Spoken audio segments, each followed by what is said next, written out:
कैसे हैं आप लोग? आज 5 सितंबर है। जो हमें बचपन से पढ़ाया गया, समझाया गया कि आज का दिन शिक्षक दिवस के दिन पर मनाया जाना चाहिए, क्योंकि डॉक्टर सर्वपल्ली राधाकृष्णन के याद में हमें शिक्षकों के सम्मान में एक दिन रखना चाहिए। बचपन से पढ़ते रहे, मनाते चले आए। आज के दिन अपने शिक्षक को ढेर सारी अच्छी अच्छी चीजें कहते थे हम। आज के दिन हम उन्हें यह भी कहते थे कि आप बहुत अच्छे शिक्षक हैं, आप ना होते तो हम ना होते। प्ले कार्ड लिखते थे बचपन में। कबीर दास का एक बड़ा प्रसिद्ध सा दोहा उसमें लगा देते थे। गुरु गोविंद दो खड़े काके लागू पाए, बलिहारी गुरु आपने जिन गोविंद दियो बताए।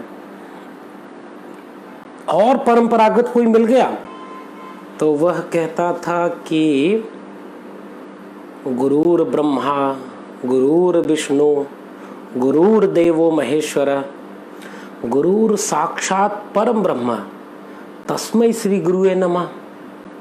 झुक गए, गुरु जी के पैरों पर गिर गए, यह साबित करने के लिए कि हम आपका सम्मान कर रहे हैं। सम्मान करते थे झुक करके। मैं अपना किस्सा ही पहले सुना रहा हूं। थोड़े बड़े हुए, इलाहाबाद विश्वविद्यालय में पहुंचे। 200-300 रुपए सालाना फीस हुआ करती थी, इतनी कि बहुत पता नहीं चलता था कि साल में एक बार फीस देनी है। बीए करते रहे और वही गुरुर ब्रह्मा गुरुर विष्णु गुरुर देवो महेश्वरा और वही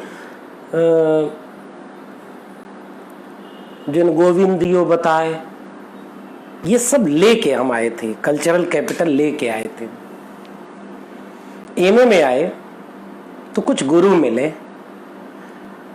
और उसमें से एक गुरु मिले जब हम एमए के दौरान पढ़ते थे इलाहाबाद विश्वविद्यालय के हिंदी विभाग में।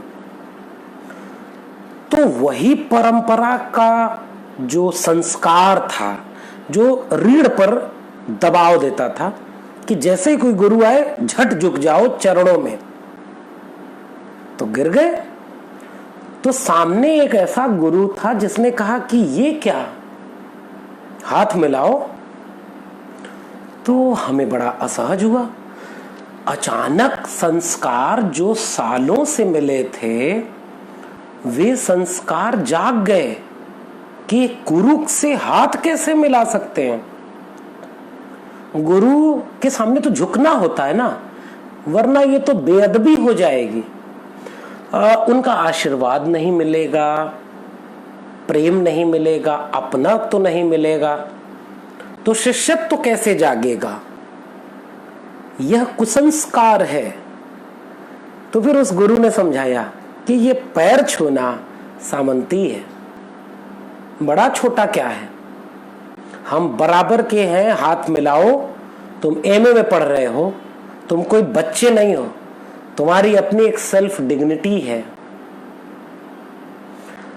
हम सोच में पड़ गए कि ये जो सेल्फ डिग्निटी है, जो हाथ मिलाने के से बनती है, यह उस गुरुर ब्रह्मा गुरुर विष्णु गुरुर देवो महेश्वर से कैसे जुड़ेगी। गुरु गोविंद दो खड़े काके लागू पाए, बलिहारी गुरु आपने। तो हम सोचते थे कबीर का दोहा अलग अर्थों में है, उस पर फिर कभी बात करेंगे। तो फिर उस गुरु ने थोड़ा बिगाड़ा। उसने कहा कि ये पैरों में कुछ नहीं है, बराबर कहा। इस चीज ने एक झटका दिया। उस गुरु, एक दूसरा गुरु था जो उस जमाने में उसी इलाहाबाद विश्वविद्यालय के हिंदी विभाग में एक बड़ा नाम था, जिसने बड़े बड़े नामवरों के महाबली होने के पतन को भी लिखा था, दर्ज किया था। वो डांटता हुआ एक दिन देखा, लोग गए पैर छुए तो उसने जोर से डांटा, आइंदा कभी मेरा पैर न छूना। मैं शॉक्ड हो गया। मैंने कहा कि ये कैसा गुरु जो डांट रहा है पैर छूने पर, और उसने कहा कि पैर कभी नहीं छूना। फिर एक सीनियर ने किस्सा सुनाया, पता नहीं वो किस्सा सही है या गलत, कि सारे लोग डरते थे कि ये गुरुजी पैर नहीं छूने देते, पैर छूने पर ये गुरुजी डांटते हैं। तो एक बच्चे ने कहा नहीं, मेरा संस्कार कहता है कि मैं एक बार अपने गुरुजी का पैर जरूर छूऊंगा। तो उसने एक योजना बनाई कि मैं पैर छू करके जल्दी से भाग जाऊंगा वहां से। उसने वैसे ही किया, पैर छुआ और तुरंत दौड़ने लगा, भागने लगा। गुरुजी ने उसको दौड़ा लिया और थोड़ी दूर जाके पकड़ लिया और जोर से एक तमाचा मारा। कहा कि ये क्या बदतमीजी है, आइंदा कभी ऐसा किया तो फिर मुझसे बुरा कोई नहीं होगा। ये हमने अपने सीनियर से सुना है। मुझे लगा कि मामला कुछ वैसा नहीं है जैसा बचपन से सिखाया गया है। झुकने से ही सम्मान नहीं होता। और वो सबसे लोकप्रिय गुरु थे हमारे हिंदी विभाग के। और उसके बाद जो हाथ मिलाने वाले गुरु हैं, उन्होंने फिर क्लास में एक दिन कहा कि जरूरी नहीं कि जो मैं पढ़ा रहा हूं वही सही है या वो एकमात्र सच है।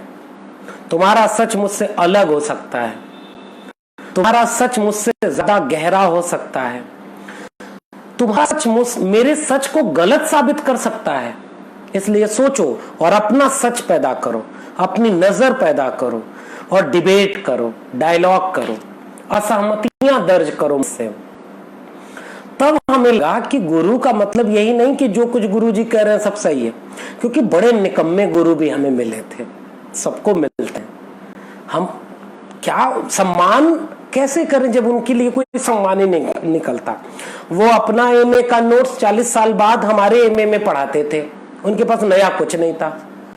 तमाम मैडम ऐसी थी कि वो क्या पढ़ाती थी यह बात उनके कॉन्फिडेंस में नहीं था कि वो क्या पढ़ा रही हैं, हमारे क्या।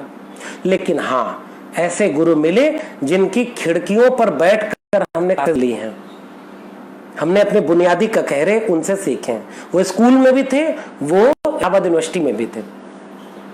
मैं दिल्ली आया तो एक गुरुजी का किस्सा सुनाता हूं। मेरा एक दोस्त था, एक दिन वो बड़ा परेशान था, कैंपस में मिला, मुझसे बोला कि जब चलो साथ में। बैग एक बड़ा सा लिया था, तो वो बैग रखा, मैंने झटके से खोल दिया कि इस बैग में क्या लेके आए हो। तो मैं देख रहा हूं उसमें तौलिया है, टॉवेल, साबुनदानी है, गमछा है, कुछ और सामान घरेलू है। हमने कहा घर भर जा रहे हो क्या? तो उसने कहा नहीं। तो हमने कहा फ्री करा रहे, छोड़ो ना। हमने कहा बताओ। तो बड़ा कसमसाते हुए ने कहा कि ये गुरुजी के लिए, गुरुजी कहीं जा रहे हैं। हमने कहा कौन गुरुजी? तो कहे हमारे सुपरवाइजर। तो हमने जा रहे हैं, तो तुम ये कहां से लाए हो? तो उसने कहा हम खरीद के ले आए थे, उन्होंने हमें व्हाट्सएप कर दिया था, ये सामान लिया ना, मैं बड़ा जल्दी में हूं, मुझे यहीं से एयरपोर्ट निकलना है। गुरुजी आए, अपने शिष्य के वो सारे संचित ज्ञान को, संचित रिसर्च को अख्तियार किए और फिर एयरपोर्ट की तरफ चले गए। वही दोस्त मेरा कुछ दिन बाद जब मिला तो वो बड़ा नाराज था अपने गुरुजी पर। वो कह रहा है कि मैं उनसे अपनी फेलोशिप के रजिस्टर पर साइन कराने ले गया तो वो बोले कि यह लेख लिख के ले आओ मेरे लिए, तब मैं साइन करूंगा। फिर मैं कहा तो कहा 2 लेख लिख चुका हूं, ये तीसरा दे रहे थे और मेरे पास पैसे नहीं है। और अंततः उन गुरुजी को जब उसने लेख लिखने से मना कर दिया, नाराज हो गए, तो गुरुजी ने कहा कि हम तुम्हारी पीएचडी नहीं जमा कराएंगे। उसका फोन उठाना बंद कर दिया, उसने लिख दिया। तो मुझे अचानक लगा कि ये गुरुजी कैसे गुरुजी हैं, ब्रह्मा विष्णु महेश वाले। दूसरा किस्सा सुनाता हूं। उस किस्सों में पात्र नहीं है, नाम नहीं है, घटनाएं हैं। मेरे सुपरवाइजर, मैं बहुत अदब से उनको याद करता हूँ। मेरे सुपरवाइजर को एक दिन मैंने कहा कि सर मुझे आपसे साइन लेनी है, मैं आपके घर आ जाता हूँ। उन्होंने बड़ा जोर से डांटा और कहा कि मैं कॉलेज में पर्याप्त टाइम रहता हूं, लाइब्रेरी के पास मिलूंगा, घर आने की जरूरत नहीं है। आपका रिसर्च वर्क आपकी लाइब्रेरी से मेरे कॉलेज के बीच होना चाहिए और मैं इसके लिए पर्याप्त समय देता हूं। आप लिखें, आप ले आइए, मैं चेक करूंगा, मैं बताऊंगा।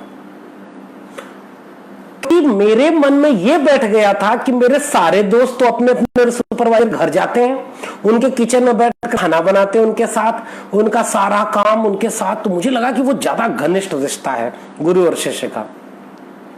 मेरे गुरुजी लगता है मुझे चाहते नहीं, मुझे मानते कम है। बाद में पता चला कि जितने लोग अपने गुरुजी। नेशनल दस्तक की आपसे गुजारिश है कि अगर इसको बचाना चाहते हैं तो नेशनल दस्तक को सब्सक्राइब करने के लिए रेड कलर के सब्सक्राइब बटन को दबाएं, फिर बेल आइकन की घंटी दबाएं। नेशनल दस्तक को बचाने के लिए बहुत जरूरी है कि हर खबर को शेयर करें, लाइक करें, कमेंट जरूर करें।